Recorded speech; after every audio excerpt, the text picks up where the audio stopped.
Hello students, I Miss Kavalprit Korpuri. Welcome you to my YouTube channel.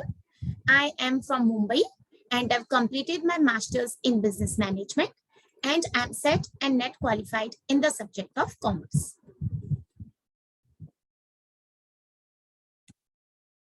आज मैं आप सबके साथ एक नया टॉपिक स्टार्ट करने वाली हूँ जो एनटीए यूजीसी नेट के हिसाब से ही नहीं, अगर आप कोई भी रिसर्च कर रहे हैं, आप पीएचडी कर रहे हैं, एमफिल कर रहे हैं या आप उसकी प्रिपरेशन में, आपको बहुत ये हेल्प होगा। और हमेशा ये याद रखना हमको, जब हम टीचर्स है, लेक्चरर्स है, तो हमारा एक हाईएस्ट लेवल भी होता है जहां पर हमको रिसर्च परस्यू करनी रहती है। आप भले अपने एकेडमिक स्कोर के लिए या फिर आप अपने इंटरेस्ट के लिए या भले अपनी ग्रोथ के लिए आप रिसर्च जरूर परस्यू करते हैं जब आप एक लेक्चरर या एक टीचर बन जाते हैं। तो ये सब्जेक्ट और ये टॉपिक हमें बहुत इंपॉर्टेंट है। बट आप सबको ये भी याद रखना है कि जब हम एनटीए यूजीसी या नेट एग्जाम के लिए या सेट एग्जाम के लिए अपियर कर रहे तो कुछ हद तक हम एकदम इन डेप्थ में नहीं स्टडी करते तो भी पॉसिबल होता है हमारे एग्जाम्स को क्वालिफाई करना। बट जब आप रिसर्च को एक्चुअली परस्यू करते या आप पीएचडी स्टार्ट करने वाले होते या एमफिल कर रहे होते तो आपको ये बहुत सारी चीजें हैं जो बहुत इंपॉर्टेंट रहती है और उसको इन डेप्थ स्टडी करना बहुत जरूरी है। जब हम ये एनटीए नेट के हिसाब से पढ़ रहे हैं तो हमारे क्वेश्चंस हमेशा 10 मार्क्स के लिए, जैसे मैंने आपको बताया कि पेपर 1 हमारा 10 टॉपिक्स का होता है और जब ये 10 टॉपिक्स का पेपर है तो हमारे पास बाइफर्केशन है कि पेपर 1 में एक्सपेक्टेड है हमारे पास 5 क्वेश्चंस पर टॉपिक। तो हम यहाँ पर जितना रिसर्च पढ़ रहे हैं वो हम सिर्फ 10 मार्क्स के लिए पढ़ रहे हैं। तो मैं हमेशा ये सबको सजेशन देती हूँ कि आप अपने स्ट्रेंथ वाले सब्जेक्ट्स को आइडेंटिफाई कीजिए, टॉपिक्स को। जरूरी नहीं हमको ऑल इंडिया रैंक ही लाना है। अगर आपको सिर्फ क्वालिफाई होना ही मकसद है या आपको जेआरएफ तक नहीं जाना है तो आप कितना कम भी पढ़ के जाते हैं तो भी क्वालिफाई हो सकते हैं। बट अगर आपका एम है हमेशा लाइफ लॉन्ग लर्निंग करना या जेआरएफ क्रैक करना तो आपकी रिस्पॉन्सिबिलिटी बनती है कि आप कोई भी टॉपिक को अच्छे से स्टडी कीजिए, क्योंकि ऊपर ऊपर से पढ़ के या कभी कभी लक से भी हम क्वालिफाई हो जाते हैं। बट यहाँ पर हमको जरूरी है ये याद रखना कि जब भी हम यहाँ टीचर्स बने हम फ्यूचर में किसी के गाइड भी बनेंगे, किसी को सुपरवाइज भी करेंगे और हो सकता है आप लोग एनटीए नेट सेट को भी आगे पढ़ाना स्टार्ट कर दें। तो let's start this session. And मैंने अपना सेशन डेडिकेट किया है काफी टीचर्स को जिन्होंने आज मेरी इस प्रोग्रेस में हेल्प की है। I am always thankful to them. ये मेरे टीचर है जिन्होंने मुझे हमेशा सपोर्ट किया है एनटीए नेट सेट के लिए। इन्होंने मेरी हेल्प की है कि मैं आज इस लेवल तक पहुंच पाई हूँ। और मैं आप सबको रिक्वेस्ट करती हूँ कि जब भी आप अपनी रिसर्च प्लान कीजिए या पीएचडी या रिसर्च पेपर्स या बेसिक रिसर्च ही, तो आप डॉक्टर नीरज कौशिक सर के हमेशा लेक्चर्स को देख के स्टार्ट कीजिए। अगर पॉसिबल है उनका कोई सेशन अटेंड करना तो जरूर अटेंड कीजिए, क्योंकि वहां से हमारी बेस स्टार्ट होती है। उनका भी यूट्यूब चैनल है, आप डॉक्टर नीरज कौशिक सर के नाम से उनको ढूंढेंगे तो आपको डेफिनेटली मिल जाएंगे। And I always request, please plan your research with his sessions only। और मिस्टर तलवीर सिंह धिमन सर, इनको भी कोई इंट्रोडक्शन की जरूरत नहीं है। ये कॉमर्स नेट अचीवर्स के चैनल है इनका खुद का और एन अकेडमी के ये टॉप एजुकेटर्स में है। तो आप इनके सेशन जरूर देखिए नेट सेट के लिए, पेपर 1 एंड कॉमर्स के लिए, बिकॉज मैं मानती हूँ इन्होंने तरीका बदल दिया है कि नेट सेट कैसे पढ़ाया जाता है। तो इन सबको मैं भी फॉलो करती हूँ और हमेशा मैं बोलती हूँ कि कभी भी आप किसी के कंटेंट यूज कर रहे हैं या किसी का अप्रोच आपने सीखा है तो प्लीज उनको थैंक्स जरूर दीजिए, बिकॉज हम एक रिसर्चर के साथ हमें एथिक्स होना भी बहुत जरूरी है। तो आइए आज का डिस्कस कर लेते हैं रिसर्च एप्टीट्यूड। अब ये सेशन हमेशा मैं बोलती हूँ कि जब हम एक टॉपिक पढ़ रहे हैं जो हमें लाइफ लॉन्ग काम आने वाला है as a researcher, as a lecturer और एज अ टीचिंग प्रोफेशन में, तो मुझे मेरी टारगेट ऑडियंस पता है। आप ये अंडर ग्रेजुएट लेवल पर भी स्टार्ट करते हैं। आजकल तो काफी हद तक रिसर्च इतना हो चुका है डिमांड की अंडर ग्रेजुएट लेवल पर भी लोग स्टार्ट करते हैं। मेरे टाइम पर ऐसा नहीं था, हमने मास्टर्स में डायरेक्टली स्टडी किया है। तो ये सुटेबल है जो भी अगर अंडर ग्रेजुएट की आप स्टूडेंट हो या आप एमकॉम या कोई भी मास्टर्स डिग्री जिसमें आपको रिसर्च प्रोजेक्ट दिया जाता है, जैसे हम ब्लैक बुक करते हैं बेसिक लेवल पर, और किसी को भी जो रिसर्च लवर है, मैंने ये वर्ड इसलिए यूज किया क्योंकि जरूरी नहीं है आप सिर्फ अपनी डिग्री के लिए ही रिसर्च परस्यू कर रहे हैं। कितनों को काफी इंटरेस्ट होता है कि मुझे कोई एक्चुअल लाइफ प्रॉब्लम सॉल्व करनी है या हम कुछ कंट्री को कंट्रीब्यूट कर सकते हैं, तो डेफिनेटली आप रिसर्च लवर है और रिसर्च स्कॉलर्स को तो ये मैंडेटरी है। तो अगर आप एनटीए नेट के एस्पायरेंट हो तो डेफिनेटली आपको ये सेशन देखना है और बाकी हमारे टारगेट ऑडियंस। तो लेट्स मूव ऑन टू, फिर से मैं रिपीट करती हूँ कि हमारे 5 क्वेश्चंस आने वाले हैं, 2 मार्क्स ईच। तो हर टॉपिक का पेपर 1 में हम टारगेट कर सकते हैं 10 marks. With preparation, we can easily score 10 marks, and few questions can be solved with tricks, common sense, and presence of mind, जो मैंने अब तक की अपनी कम्युनिकेशन और टीचिंग एप्टीट्यूड के वीडियोस पर मैंने आप लोग से शेयर किया। और अगर आपको बहुत ज्यादा इंटरेस्ट है इस टॉपिक को इन डेप्थ पढ़ने का, क्योंकि मुझे किसी ने बोला था कि रिसर्च एक ब्यूटीफुल सब्जेक्ट है, तब मुझे लगता था ये ऐसे क्यों बोलते हैं, मुझे तो कुछ समझ नहीं आता। बट यस, रिसर्च एक ऐसा सब्जेक्ट है जो कभी भी हम सिर्फ बुक से नहीं पढ़ सकते। हमें अपने आईज ईयर्स ओपन हमेशा रखने हैं। हमेशा एक अच्छा रिसर्चर के पास डायरी होनी जरूरी है, क्योंकि कभी भी आपको कोई भी चीज ऐसी नोट हो सकती है जो आप बाद में भूल भी सकते हैं। ठीक है, तो ये याद रखिए। अगर आपको ये टॉपिक की इन डेप्थ स्टडी करनी है, तो अगर आपने स्टैटिस्टिक्स अंडर ग्रेजुएट या मास्टर्स लेवल पर पढ़ा है तो काफी अच्छी आपकी स्टार्ट हुई है। और जिन्होंने एमफिल, पीएचडी या मास्टर सब्जेक्ट में स्टडी किया हुआ है, रिसर्च कर रहे हैं या इंटरेस्टेड है, और अगर जैसे आपके पेपर 2 में एनटीए के यूजीसी के जैसे कॉमर्स में तो ये पूरा एक टॉपिक आ जाता है, ठीक है, बिजनेस स्टैटिस्टिक्स वाला, मैनेजमेंट वालों को भी है। तो अगर आपके पेपर 2 में भी ये सब्जेक्ट है तो आपको ये काफी बेनिफिट होगा।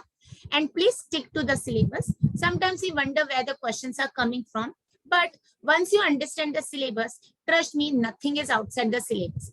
इतना ही प्रॉब्लम है कि हम जब स्टडी कर रहे होते सिलेबस, हम सिर्फ मेन हेडिंग्स देख लेते, बस सब टॉपिक्स को स्टडी नहीं करते। और आप कोई भी पेपर 1 की बुक रेफर कर सकते हैं। मैं वापस रिपीट कर रही हूँ कि अगर आप पीएचडी परस्यू कर रहे हैं तो यहाँ पर आपको सिर्फ सुपरफिशियल नॉलेज मिलेगी, क्योंकि बहुत सारी प्रैक्टिकल चीजें हम यहाँ नहीं कर पाते, क्योंकि एनटीए यूजीसी क्रैक करने के लिए इतनी भी जरूरत नहीं है। और आपको ये सिर्फ 10 मार्क्स के लिए पूछा जा रहा है और आपको एक साथ 20 टॉपिक्स पेपर 1 पेपर 2 के लेके जाने, तो हम कितना पढ़ेंगे और हमें कितना याद रखना है, ये भी बहुत इंपॉर्टेंट है। तो मैं केवीएस मदान की बुक रेफर करती हूँ, या फिर आर्यन पब्लिकेशन है जो बेसिक नेट सेट की बुक है। आपको जो भी बुक पसंद है आप वो देखिए, सिर्फ अपडेटेड सिलेबस हो। अदरवाइज आप रिसर्च सीआर कोठारी की बुक से स्टार्ट कर सकते हैं, नरेश मल्होत्रा की बुक से स्टार्ट कर सकते हैं। मतलब there are n number of books which are available. आजकल तो ऑनलाइन आपको बहुत सारे सोर्सेज मिल जाएंगे। तो लेट्स स्टार्ट करते हैं सिलेबस। आज मैंने काफी छोटा सा वीडियो बनाया है, बेसिक ही स्टार्ट करेंगे। तो रिसर्च एप्टीट्यूड क्या रहता है, ठीक है, पहले तो ये मुझे मीनिंग पता होना चाहिए जो मैं डिस्कस करती हूँ। अब हमारा सिलेबस है रिसर्च के अंदर, देखिए मैंने फिर से बाइफरकेट किया, इट इज इनटू 6 सब टॉपिक्स।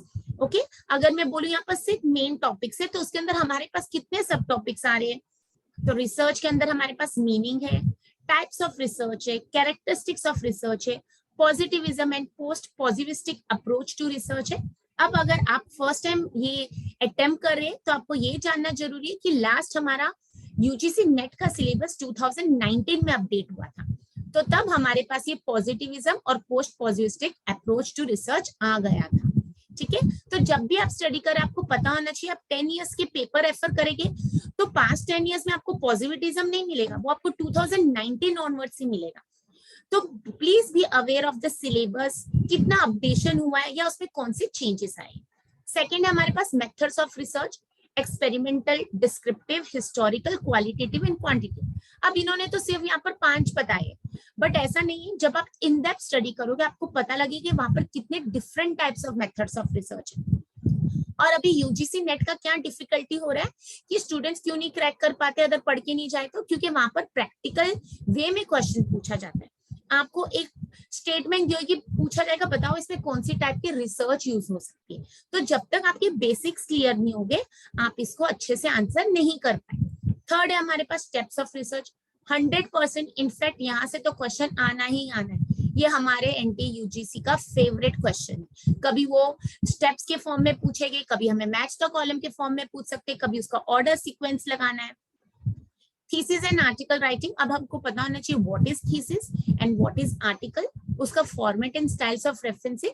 तो आपने तो सुना होगा एपीए, अमेरिकन साइकोलॉजिकल एसोसिएशन, या हम MLA स्टाइल है, ठीक है, मॉडर्न लैंग्वेज एसोसिएशन। ये क्या होता है, रेफरेंसेस, ठीक है, कौन से स्टाइल में। आप कभी भी उठ के ऐसे नहीं लिख सकते कि मैंने यहाँ से सिर्फ, हम डायरेक्ट क्या करते हैं, अभी जैसे मैं भी आपको सोच दूंगी तो मैं बोलूंगी मैंने KVS मदान की बुक से कॉपी किया, बट एक प्रॉपर रहता है, पब्लिशर का नाम, कौन सी कंट्री का है, ठीक है, कौन सी ऑथर का नाम क्या है, क्या ऑथर का नाम पहले आना चाहिए कि फर्स्ट नेम पहले आना चाहिए, ठीक है, ये सारी चीजें हमको देखनी होती है। Application of ICT in research, definitely आजकल हमारा कंप्यूटर टेक्नोलॉजी और बहुत सारी एप्लीकेशन है जिसके बिना हम नहीं कर पाते रिसर्च। इनफैक्ट प्रेजेंट जनरेशन को तो बहुत ज्यादा इजी हो गया है रिसर्च करना, और specially after the pandemic we all know how quickly we have accepted technology.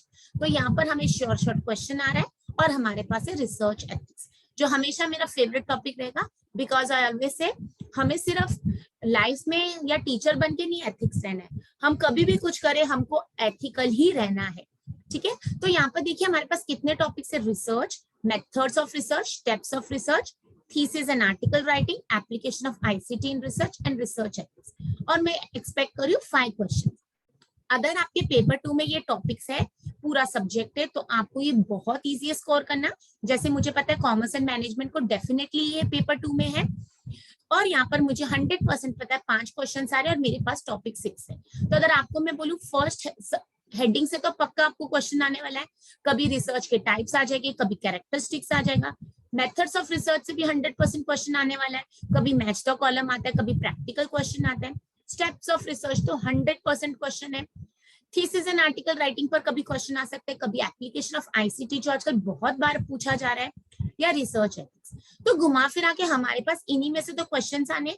तो नाउ लेट्स अंडरस्टैंड, जब आपने सिलेबस को अंडरस्टैंड किया तो उस हर हेडिंग के अंदर हमें कितना सब स्टडी करना है। तो जैसे जैसे मैं आपको क्वेश्चंस डिस्कस करूंगी उसके टाइम में आपको एक्सप्लेन करते जाऊंगी। अब देख लेते हैं meaning and definition of research. देखिए research word is made up of 2 words, re and search. हमें क्या होता है जब हम अंडर ग्रेजुएट में फर्स्ट टाइम प्रोजेक्ट स्टार्ट करते हैं या स्कूल लेवल में, हम कॉपी पेस्ट करते हैं, पहले हम बुक से ढूंढते थे, अब हम इंटरनेट से ढूंढते हैं। तो what we are trying to do, we are trying to search our information again and again. तो यही तो रिसर्च हो गई है। तो what is research, let's see, systematic effort to gain new knowledge. अब हम systematic because it is a process, we need to follow the steps. हम Z से A पर नहीं आते, हम डेफिनेटली A से Z। And why we are taking this efforts, because we want to gain new knowledge. हमें कुछ नहीं, पुरानी चीजों को नई तरीके से कर सकते हैं, बट पुरानी चीजों को स्टडी करते रह जाएंगे तो कंट्रीब्यूशन क्या होगी हमारी नॉलेज, ठीक है। तो we are trying to gain new knowledge. कभी किसी ने सोचा था कि हम पैंडेमिक के टाइम हम इतनी क्विकली ऑनलाइन मोड पर आ जाएंगे, या हमें कितने सारे बेनिफिट भी हुए या नुकसान भी हुए। तो ये सब क्या होता है, जैसे जैसे टाइम चेंज होता है, या हम बोले जैसे जैसे टेक्नोलॉजी या सिचुएशन बदलती है, things keep on changing. So we should always contribute something new to the society. It is a studious inquiry और एग्जामिनेशन। देखिए इंक्वायरी, I से इंक्वायरी, E से इंक्वायरी। तो जब हम ऐसे वर्ड स्टडी करते हैं, हमें दोनों का डिफरेंस या एग्जैक्टली उनमें क्यों डिफरेंस आ रहा है वो जानना जरूरी। तो it is an examination, critical and exhaustive investigation. मतलब जैसे मैंने आपको बोला, भले आप NTA नेट के लिए थोड़ा सा पढ़ के जा रहे हैं फिर भी क्वालिफाई हो सकते हैं, बट अगर आपको इन डेप्थ नॉलेज चाहिए आगे रिसर्च परस्यू या एक अच्छे टीचर, एक अच्छे रिसर्चर बनने के लिए, तो आपको ये एग्जॉस्टिव चीजें करनी जरूरी है। So it is an investigation, it can be experimentation, having its own aim for discovery of new facts.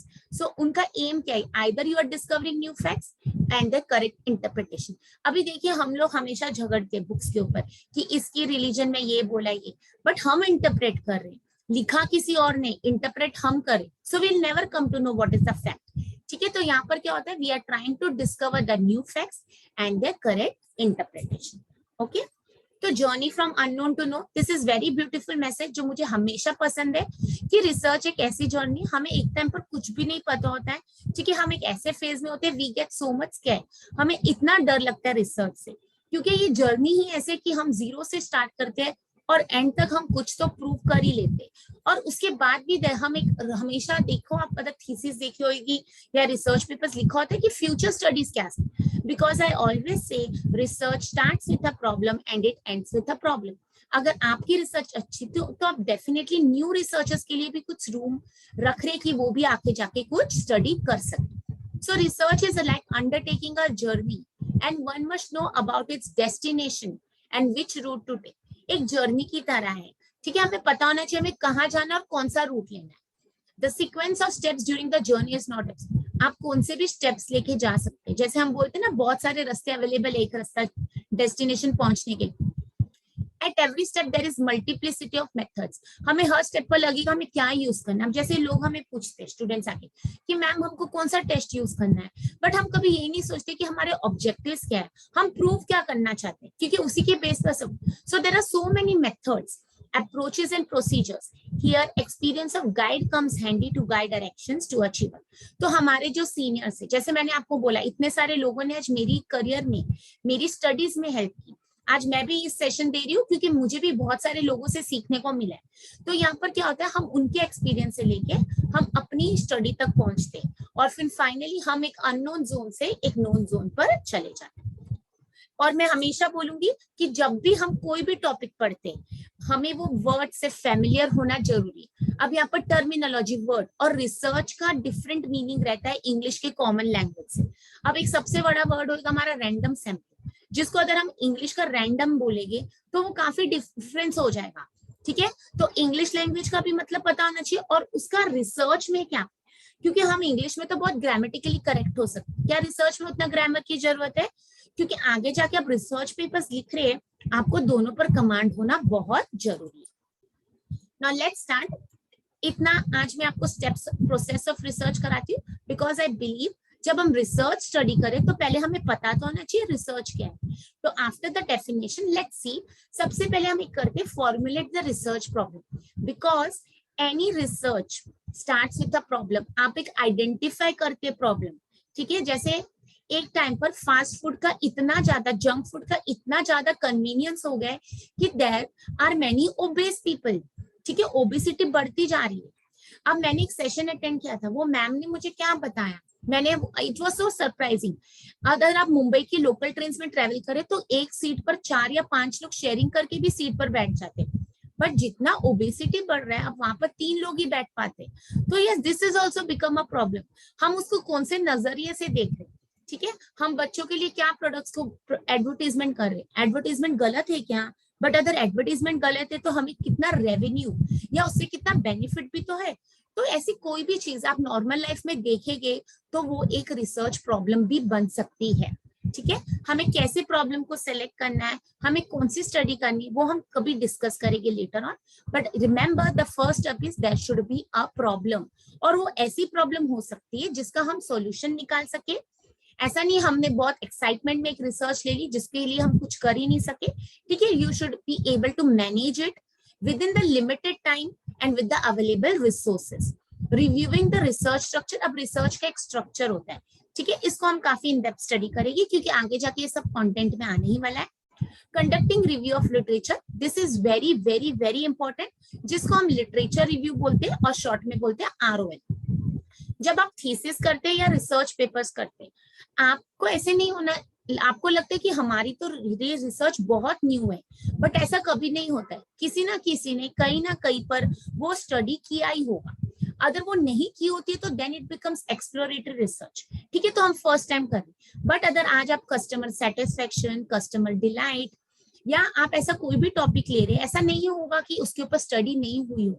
तो ऑलरेडी हमसे पहले कितने लोगों ने स्टडी किया है, कौन से एंगल से स्टडी किया है, कौन से कंट्री में, कौन सी सिटी में स्टडी किया है, ये कब हमें पता लगता है, जब हम एक्चुअल रिव्यू ऑफ लिटरेचर करते हैं, ठीक है। रिव्यू ऑफ लिटरेचर क्या रहता है, पास्ट में जितनों ने स्टडी की है हम उनकी स्टडी से ये पता करने की कोशिश करते हैं कि मैं कौन से एरिया में स्टडी कर सकता, मुझे रिसर्च गैप ढूंढना है, why I am proposing this study, why I am interested in pursuing this topic, what is the benefit of pursuing this topic now, ठीक है। बहुत सारे लोगों ने स्टडी की होगी, बट आपको उसमें से एक ऐसा गैप निकालना है। तो जब भी आप किसी का रिसर्च पेपर पढ़ते, आपको उसके ऊपर अच्छे से स्टडी करके समझ आना चाहिए कि उन्होंने क्या यूज किया, उन्होंने कौन से एरिया में स्टडी की, उनके रिजल्ट्स क्या है, ऐसा कुछ मिसिंग लूप है जो मैं फिल कर सकती हूँ।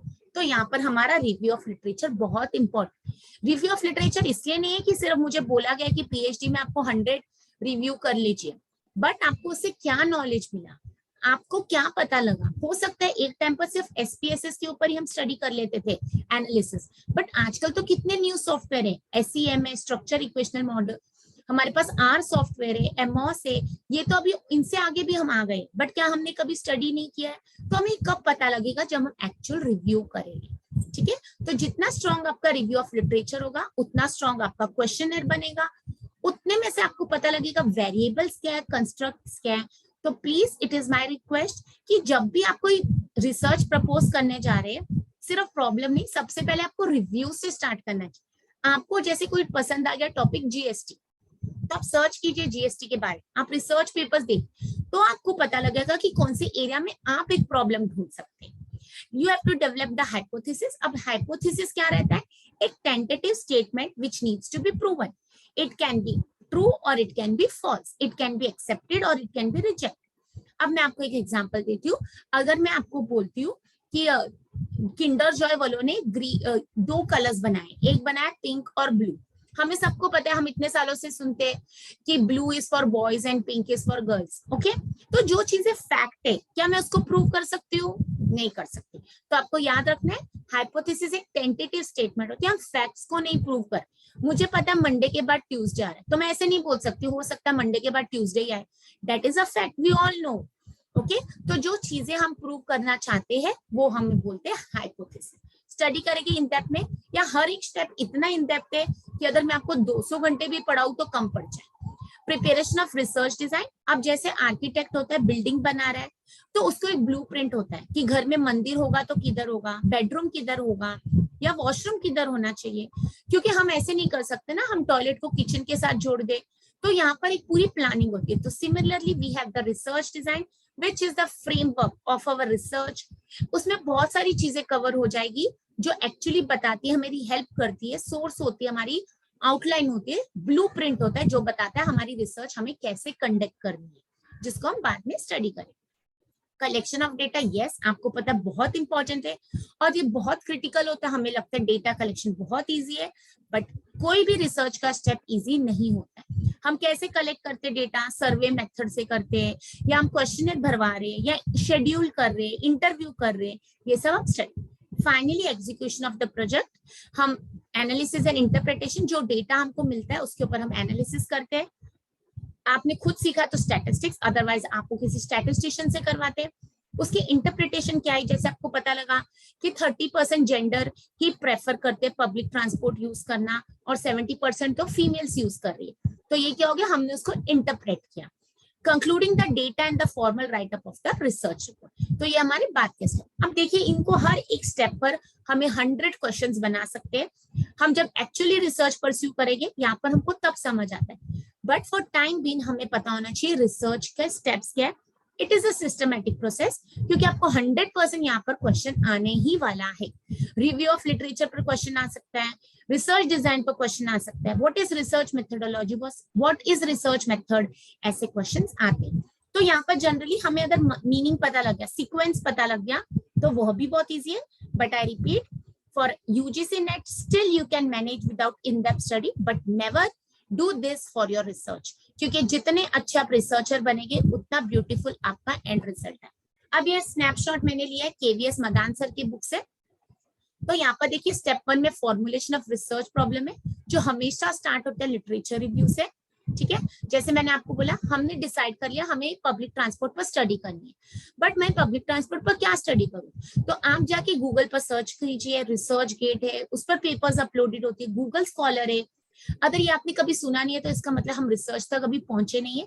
आप जब भी कोई टॉपिक टाइप करेंगे, आपको बहुत सारे रिसर्च पेपर्स मिल जाएंगे, तो वहां से मेरा लिटरेचर रिव्यू स्टार्ट होता है, जिससे मैंने आपको बताया मुझे गैप फाइंड आउट करना कि why I am interested in pursuing this topic and what contribution I can do to the society. Formulation of objectives, objectives क्या होते हैं? What you want to achieve.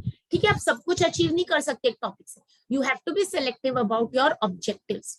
Identifying the research variables and measuring scales. अभी variables क्या होते हैं? जैसे मैं बोलूं gender is a variable, okay, male female. ठीक है, कंस्ट्रक्ट्स क्या होती है? हम आगे जाके स्टडी करेंगे। मेजरिंग स्केल्स हमारे पास 4 टाइप रहती है, अगर आपने सुना होगा तो नॉमिनल, ऑर्डिनल, ठीक है, रेशियो, इंटरवल। अभी ये भी बहुत सारे नेट सेट पर क्वेश्चंस आ रहे हैं। And finally you formulate the hypothesis, we need to prove something. Second step है preparing research design, the problem structure, the study design. हम एक्सपेरिमेंटल स्टडी करें, नॉन एक्सपेरिमेंटल। अब जनरली सोशल साइंसेस जैसे commerce, हम experimental study नहीं कर पाते ना, तो हमारी नॉन एक्सपेरिमेंटल होगी। Very difficult to control human behaviour, आप उनको लेबोरेटरी में जाके उन पर एक्सपेरिमेंट्स कंडक्ट नहीं कर सकते। तो इट डिपेंड्स अपॉन हम कौन से डिसिप्लिन पर स्टडी कर रहे हैं, तो research design. Third, developing data collection instrument, research instruments कौन से, types of data, secondary data, primary data, कौन से मेथड से डेटा कलेक्ट कर रहे हैं, ठीक है। और डिजाइनिंग रिसर्च टूल्स, जैसे मैं आपको बोलूंगी मैंने क्वेश्चनर सेलेक्ट किया तो सर्वे मेथड हो गया, ठीक है। अब मैं इलिटरेट लोगों से पास जा रही तो वो शेड्यूल हो जाएगा, मैं उनको क्वेश्चन रीड आउट करके दूंगी और मैं ही भरूंगी, ठीक है। तो ये सारी चीजें, तो मेथड्स में क्या डिफरेंस है, रिसर्च टूल्स का, ये भी हम लेटर ऑन स्टडी करेंगे। Step 4, selecting the samples. अब आपको पता है पूरी पॉपुलेशन, पूरे यूनिवर्स पर स्टडी नहीं कर सकते। आप ब्लड टेस्ट के लिए जाते हैं तो आपका थोड़ा सा ही वो लेते हैं ब्लड, पूरी बॉडी का नहीं सक आउट कर लेते। तो यहाँ पर हमको पता होना चाहिए टाइप्स ऑफ सैंपल्स में हमारे पास है प्रोबेबिलिटी, नॉन प्रोबेबिलिटी, जो एक बहुत इन डेप्थ कॉन्सेप्ट है, वेरी मच इंपॉर्टेंट, जो बाद में हम डिस्कस करेंगे।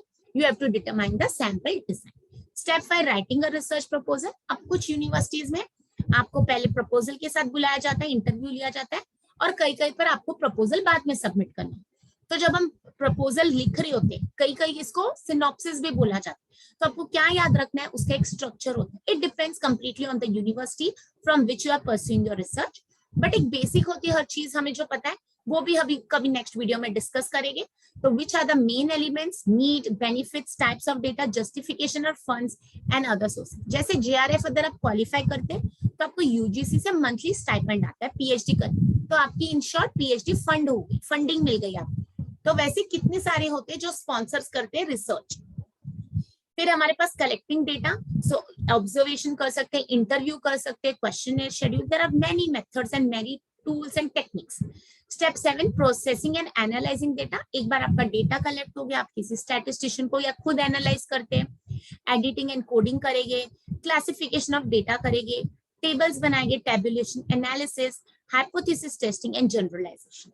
जनरलाइजेशन मतलब अगर मेरी लोकल स्टडी थी, क्या मैं उसको यूनिवर्सल लेवल तक जनरलाइज कर पाती हूँ, ये सारी चीजें हम डिस्कस करेंगे। Step 8 is finally writing a research report. ऐसे उठ के रिपोर्ट नहीं लिखेंगे, प्रॉपर लैंग्वेज, ग्रामर, कोहेरेंस, एक दूसरे से कनेक्टेड है हमारी पूरा चैप्टर फर्स्ट से सेकंड से, तो title, page, table of contents, chapters, bibliography, appendices, ठीक है। तो ये सारी चीजें हमको, हर एक वर्ड से हमारा क्वेश्चन बन सकता है, हर एक वर्ड से हमारी रिसर्च की शुरुआत हो सकती है।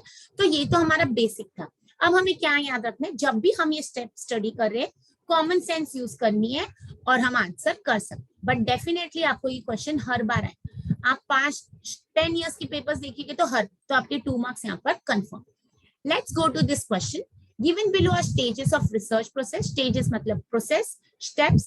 Arrange this in the correct sequence of carrying them. तो first से last step तक जाए. A, sampling cases. B, research question. C, literature review. D, data collection. And E, data analysis. अब कोडिंग में देखो हमको क्या दिया है, मतलब हमें सारे स्टेप्स को अरेंज करना। अब देखिए जब आप डायरेक्टली ऑप्शंस पर जा रहे हैं, आपने मेरी पुरानी वीडियोस में ट्रिक देखी है, तो यहाँ पर क्या होता है, सैम्पलिंग केसेस कभी भी फर्स्ट नहीं आ सकता, तो फर्स्ट ऑप्शन एलिमिनेट।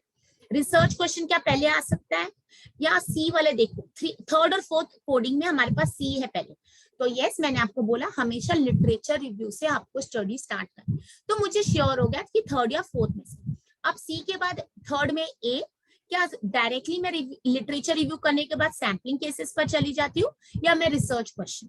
तो जैसे मैंने आपको बताया हम लिटरेचर रिव्यू करें क्योंकि मुझे वहां पर गैप मिलेगा, सो मुझे क्वेश्चंस अराइज होंगे, तो डेफिनेटली जब लिटरेचर रिव्यू करते हैं उसके बाद मेरे पास आता है रिसर्च क्वेश्चन।